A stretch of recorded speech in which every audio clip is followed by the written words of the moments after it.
What's going on, guys? Welcome back to NolanTCG, and we are back here for another month of the Deck Introduction series. So this month, I've decided to look at probably the most interesting deck coming out of the OCG, and it's Mysterune.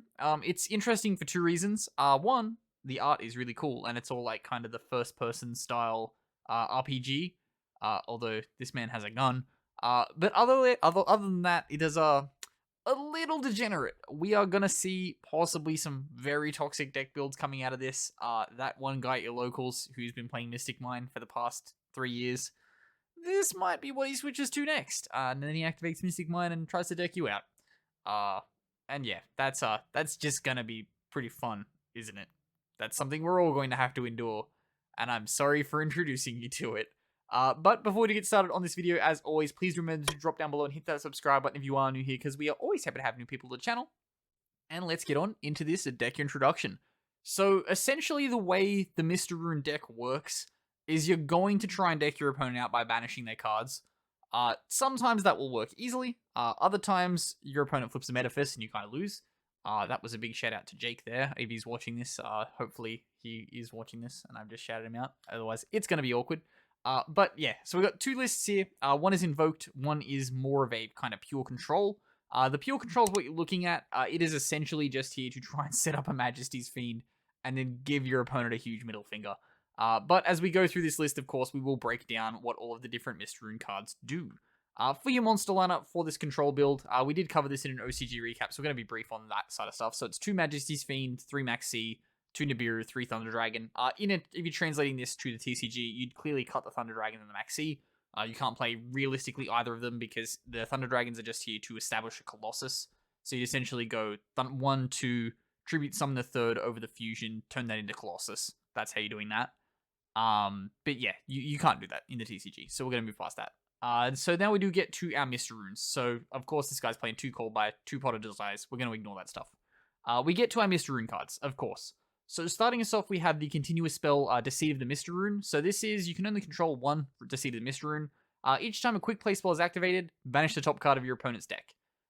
Rather interestingly, a lot of these cards are quick plays, and that is a problem, as well as if your opponent plays another quick play, who knows, it's going to rip a card from them again. Say they Cosmic this, they TT this, guess what?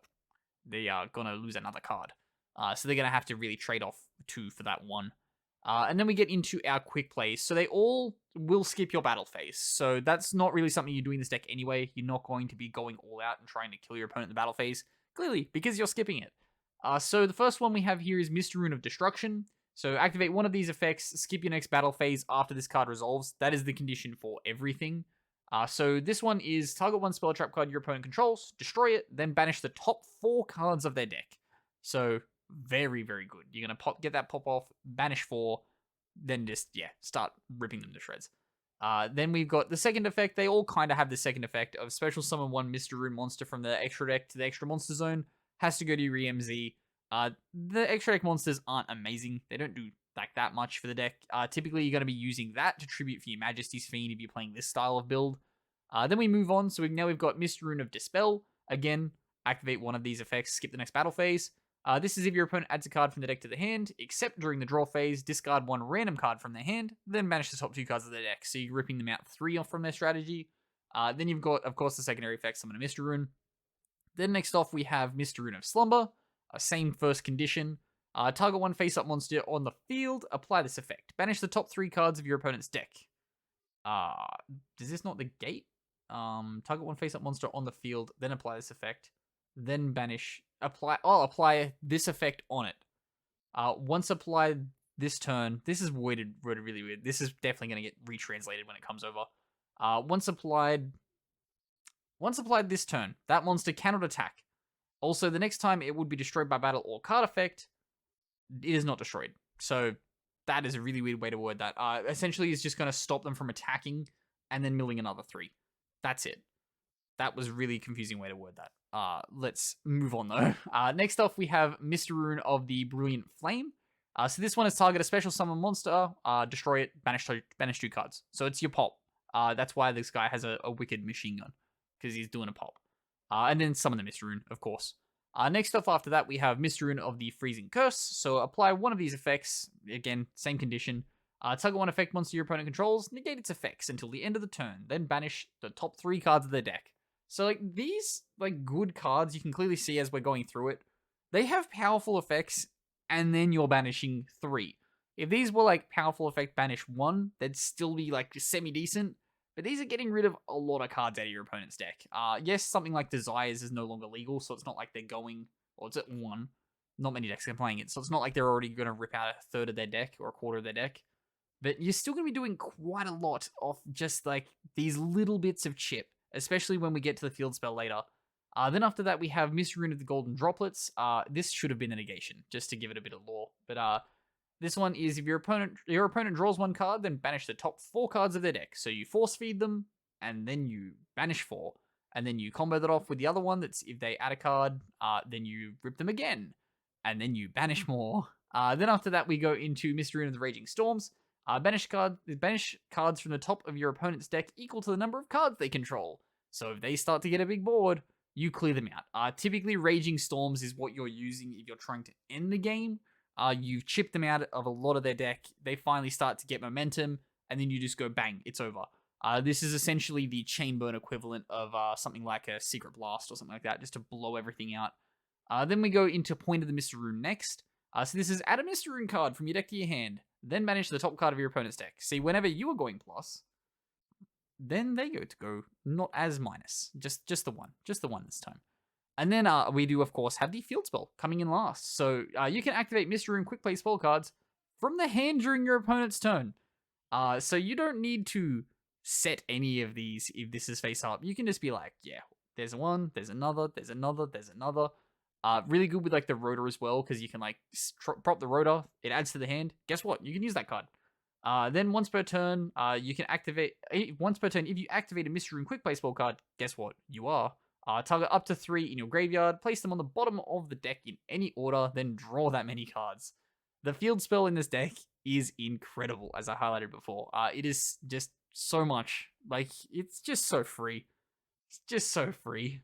And then we go into the extra deck. Like I mentioned before, you don't really care that much about the extra deck monsters. They're just kind of a fun side effect of playing this dumbass strategy, especially when you can get that Majesty's Fiend out. So starting us off with the extra deck, we have the Gary Fangs of the Mysterune. So it's 2 Mysterune monsters. Guess what? You never fulfilling that condition. If this card is special summoned from the extra deck, you can target 1 Mysterune Mysterune spell in your graveyard, except a quick play spell, add it to your hand.